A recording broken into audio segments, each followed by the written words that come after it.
Olá, queridos. Nós vamos, neste dia de hoje, meditarmos em torno de uma passagem bíblica e retirarmos algumas lições com base nesta passagem. E a nossa passagem bíblica na qual nós vamos refletir encontra-se no segundo livro de Samuel, capítulo 24, e principalmente o versículo 17, que diz o seguinte: Quando Davi viu o anjo que castigava o povo, disse ao Senhor: Eu pequei e fiz o mal. O que fizeram estas ovelhas? Te rogo que tua mão se volte contra mim e contra a casa de meu pai. Vamos orar. Obrigado, nosso Deus, por esta palavra. Queremos pedir que o Senhor nos ajude a percebermos a pertinência e a riqueza existente neste versículo. Queremos pedir que o Senhor nos ensine a partir disto a sabermos como viver, como agir diante das situações pelas quais passamos na vida. Pedimos em nome de Jesus. Amém. Muito bem. Eu gostaria de meditar consigo em torno deste versículo em três aspectos. O primeiro aspecto é a questão da justiça. O segundo aspecto tem a ver com a questão da vulnerabilidade. E o terceiro aspecto tem a ver com a justiça sob o ponto de vista de Deus. Não é? Primeiro, justiça. O que é justiça? Justiça é um termo abstrato que é usado para descrever as interações sociais. Normalmente, justiça tem a ver com a concessão dos direitos e também a responsabilização por parte da infração dos deveres. Ou seja, a justiça demanda com que haja equidade, equilíbrio em todos os aspectos. Quem faz o bem tem que receber o bem. Quem faz o mal também vai receber a devida condenação ou a penalização. Isso é que é justiça, na nossa própria definição como seres humanos. Nós entendemos a justiça nesse contexto e é o que, na verdade, descreve a justiça. Né? Então, nesse contexto, eu acredito que você talvez tenha ouvido alguma vez aquela frase muito recorrente em que as pessoas dizem: a vida é injusta. Né? Essa aí tem sido uma frase muito popular: a vida é injusta. E quando é que isso acontece? Quando é que é falada? Em que momento é falada ou é proferida é proferido esse adágio? Né? As pessoas geralmente falam de vida injusta quando algo improvável, irrazoável acontece. Por exemplo, alguém faz o bem a outra pessoa e, em retribuição, a pessoa beneficiada faz o mal.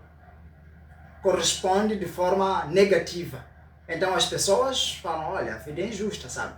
Não é lógico que a pessoa que foi, de alguma forma, avantajada corresponda negativamente à pessoa que lhe concedeu esse beneplácito, não é?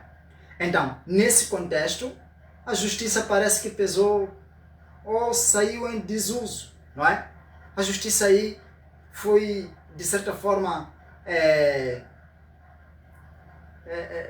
quer dizer, não foi aplicada a justiça, né? A pessoa foi injusta. Então, o que se esperava era que, se você fizesse o bem a alguém, essa pessoa também retribuísse pelo bem. Então, nesse contexto, se interpreta que a vida é injusta. E como fala a Bíblia, né? Alguém comeu, ou os pais comeram uvas verdes, mas são os dentes dos filhos que ficaram embotados. Né? Então, isso é injustiça da vida. Como é possível?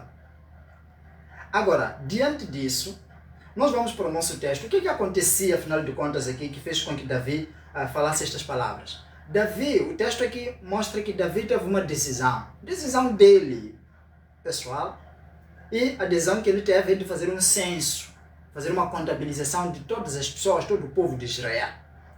Houve muitas repreensões por parte do seu comandante, Joabe, e também por parte de muitos outros capitães de guerra. Eles frustraram essa ideia: não pode fazer isso, rei, não há necessidade, né? Joabe até diz que o Senhor multiplique 100 vezes mais esse povo para você não conseguir contar, mas nem com isso a palavra do rei, diz a Bíblia, prevaleceu. E por conta disso, ele insistiu que aqueles homens fizessem o censo.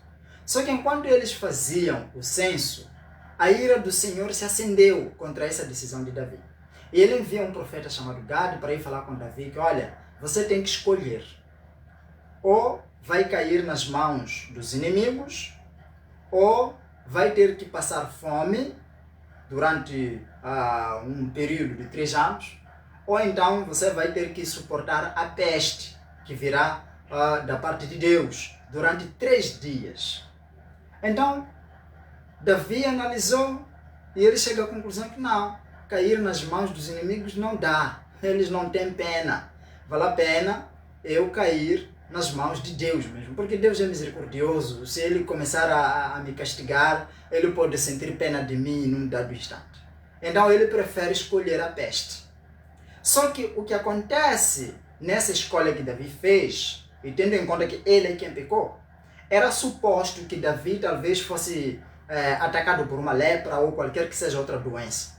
Mas não é isso que aconteceu. Quem na verdade é atacado pela praga é o povo.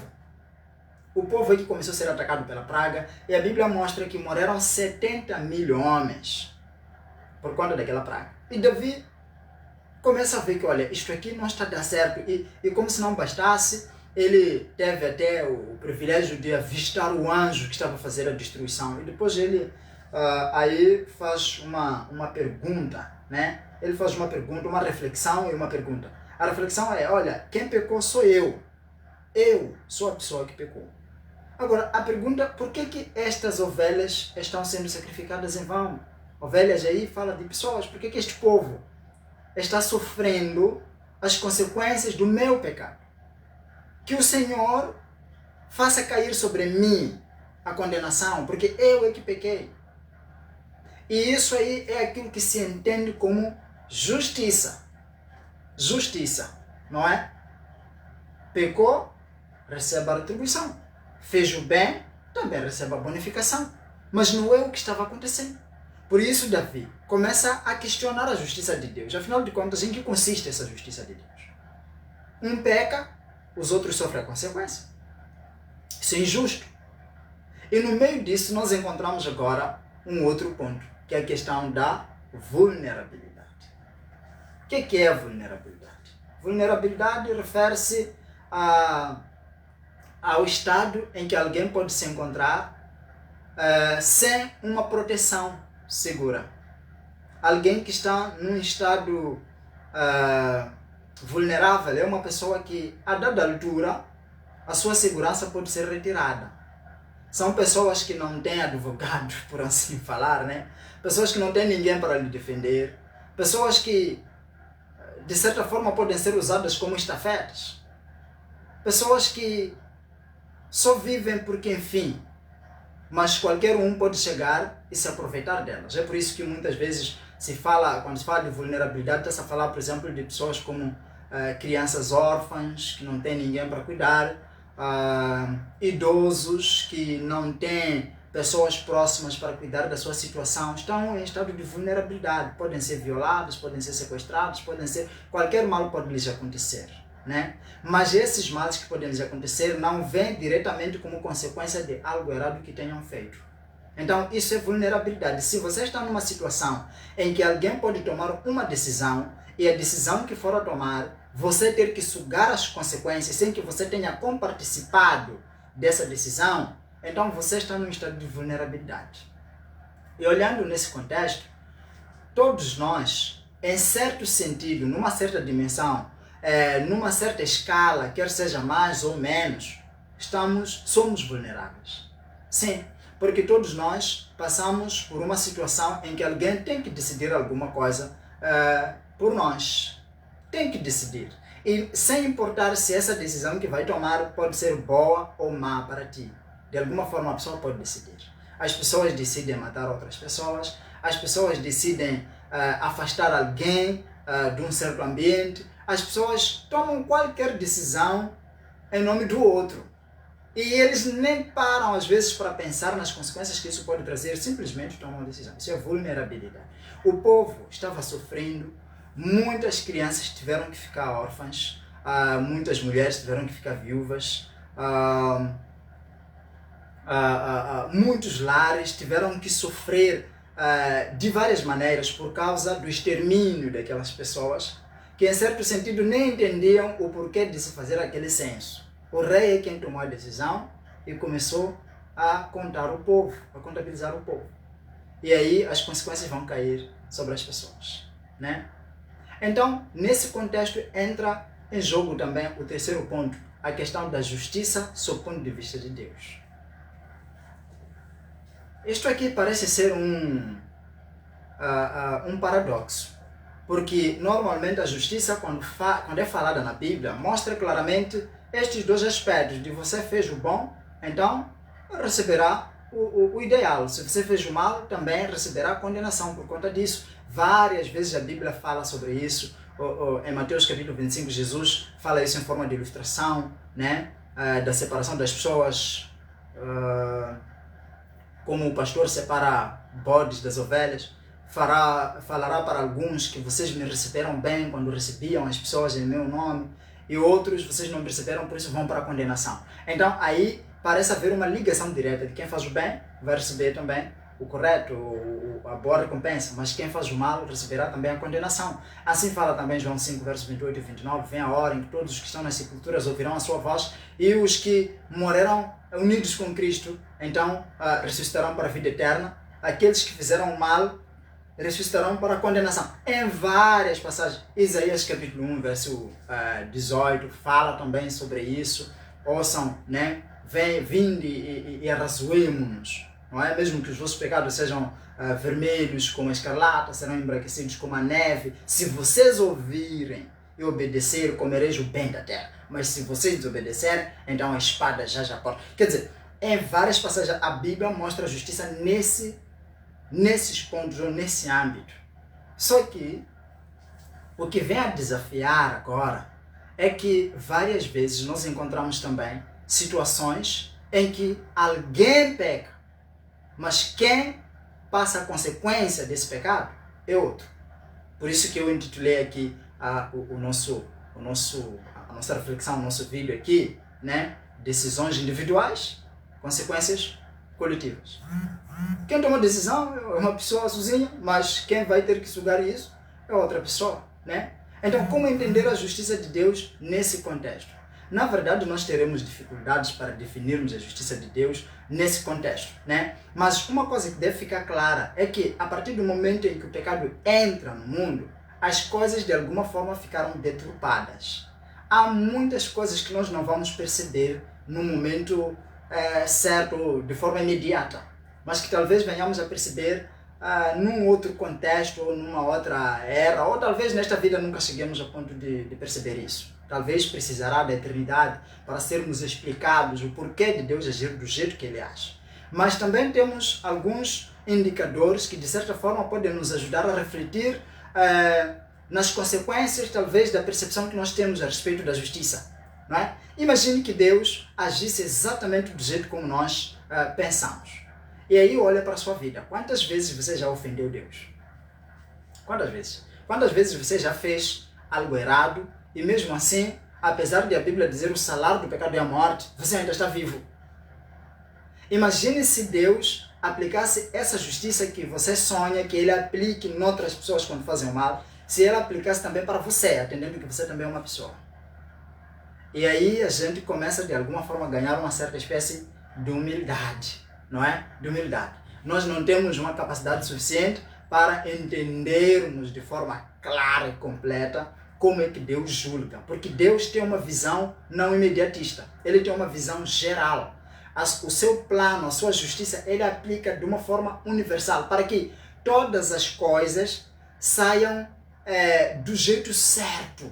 E não haja ninguém que diga no final que Deus lhe injustiçou, não é? Embora pareça às vezes que Deus está te injustiçando, mas quando você olha na perspectiva das vezes que Deus já te poupou, onde você desejaria que fosse aplicada essa justiça se fosse noutra pessoa, então aí você para e reflete e humilha-se e nota que não, Deus é Deus, desde que Ele seja Deus. Agora, um aspecto que eu gostaria de deixar aqui só para um tom conclusivo é que nós precisamos colocar na mente que todos somos vulneráveis.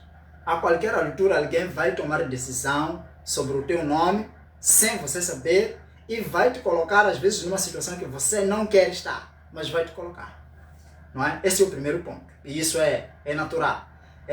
Ou seja, é normal. E dentro dessa normalidade, aplica-se também no contexto em que estamos a falar aqui. Porque às vezes você pode pensar que não deve estar onde estão te colocando, quando você deve estar mesmo. E só mais tarde é que você vai entender a vantagem que isso trouxe pelo fato de você ter estado aí. Agora, o outro aspecto que nós precisamos perceber dentro disso é a questão do poder das nossas decisões, principalmente o poder na vida alheia, ou a influência que as nossas decisões traz na vida do outro. E esse é o ponto no qual nós devemos refletir muito bem. Por quê?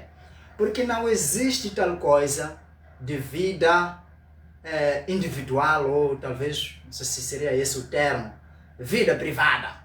Né? Eu vivo minha vida, eu faço aquilo que eu bem quero, não é? Então cuide da tua vida, você também faça a sua história. Não, isso na prática não existe. Não existe essa coisa de vida privada. Tudo aquilo que você faz na sua vida tem uma repercussão na vida de outra pessoa. Aí é onde deve vir uma reflexão sobre qual é a influência ou quais são os resultados que minhas escolhas trazem para os alheios. Porque é assim mesmo. Os nossos filhos terão que passar pelas consequências das nossas escolhas. Se eu tenho privilégios, por exemplo, de ser alguém agraciado por muitas riquezas, a maneira como eu vou gerir essas riquezas pode beneficiar aos meus filhos e eles viverão uma boa vida, não passarão pelo tanto sofrimento, ou a maneira como eu vou gerenciar essas riquezas pode fazer com que eu possa perigar a vida dos meus filhos e eles passarem a vida raiando, sem nenhuma vantagem, sofrendo, quando na verdade estariam numa boa situação se eu tivesse sido um bom gerente. Então aí eu vou dizer, não, mas o dinheiro é meu, eu trabalhei e eu estudei, então o que eu faço é justamente aquilo que eu acho ser o correto para mim, mas olha para as gerações que vêm, que dependem das bases que você vai construir agora, não é? Se eu, por exemplo, estou trabalhando onde eu trabalho, as minhas ações, as minhas decisões devem ser de tal forma a olhar também para as pessoas que podem estar por debaixo das decisões que eu tomo, ou outras pessoas que podem, só por contemplar ou ouvir falar da maneira como eu agi, também serão influenciadas. Porque, como fala Augusto Cury, todos nós influenciamos as pessoas, tanto no lado negativo quanto positivo. Fazemos as pessoas pararem, refletir, deixarem de fazer o que estão a fazer para prestar atenção ao que nós falamos. E na base o que nós falamos, o que nós fazemos, a maneira como nos comportamos, e na base daquilo que eles forem a captar de nós, eles terão uma entre duas decisões. Ou vão seguir positivamente, ou então vão desprezar. E esse desprezo, ou essa complacência, também vai trazer consequências. Porque se as nossas ações forem boas, para quem se torna complacente conosco, então ele também terá boas ações e assim você influenciou. Mas se as nossas ações forem erradas, quem se torna complacente conosco, então também vai agir de forma errada. E então o teu erro acabou influenciando outras pessoas. Então aí nós encontramos a questão do poder da influência. O Francis Schaeffer, ele acaba alastrando isso, diz que uma só pessoa, as decisões que toma, acabam mudando a ordem universal, mundial. Acabam mudando o mundo. Né? De que maneira? Porque o que você faz vai influenciar a pessoa que está mais próxima de ti, e depois essa pessoa vai influenciar outras, e outras também serão influenciadas, e por aí vai, cada um vai agindo e se comportando de uma certa forma que pode depender da aplicação do que você fez, ou falou, ou disse, ou te viu fazendo, ou ouviu de ti, ou então pode se comportar de uma forma totalmente contrária, e isso também vai engendrar um processo de transformação nas pessoas que puderem contemplar a ele por causa daquilo que você fez ou falou, ou da maneira como você agiu perante aquela pessoa. E aí, irmãos, eu gostaria de colocar essa reflexão. Pense antes de agir. Pense antes de escrever. Pense bem. não somente para ti mesmo, porque não existe vida individual. Não existe. Esse é um termo, infelizmente, muito popular. Hoje eu cuido da minha vida, eu é que decido o que eu como, como é que eu me visto, o que eu falo, que lugares eu frequento, porque minha vida é minha vida. Você cuida da sua vida, mas não existe isso. Não existe. Tudo que nós fazemos dentro do está de alguma forma enredado dentro de um contexto social. Nós somos seres sociais e vivemos fazendo influências para todas as pessoas. Vivemos influenciando quer para o bem, quer para o mal. E eu espero que este texto aqui de Davi, que ele já estava sentindo o peso de consciência, Senhor, eu é que pequei, por que esse povo está a sofrer? Tal? Ele poderia não entender, eu também não entendo claramente o porquê de Deus agir assim, só sei que se ele agiu dessa forma, ele é justo, ele sabe o porquê. Algumas lições ele queria trazer, e uma dessas lições é nós sabermos que as nossas decisões não terminam só em nós, influenciam outras pessoas. Por isso, pense bem nas decisões que você toma na gerência do teu lar, nas decisões que você toma sobre o cuidado dos seus filhos, na gerência que você toma, nas decisões que você toma sobre a gerência no teu trabalho, o relacionamento com teus colegas, com as pessoas que estão abaixo de ti, a maneira como você age com as pessoas que estão acima de ti, porque tudo aquilo que a gente faz influencia, quer para o positivo, quer para o negativo. Que Deus te abençoe. Esta era a reflexão de hoje. Em nome de Jesus. Amém.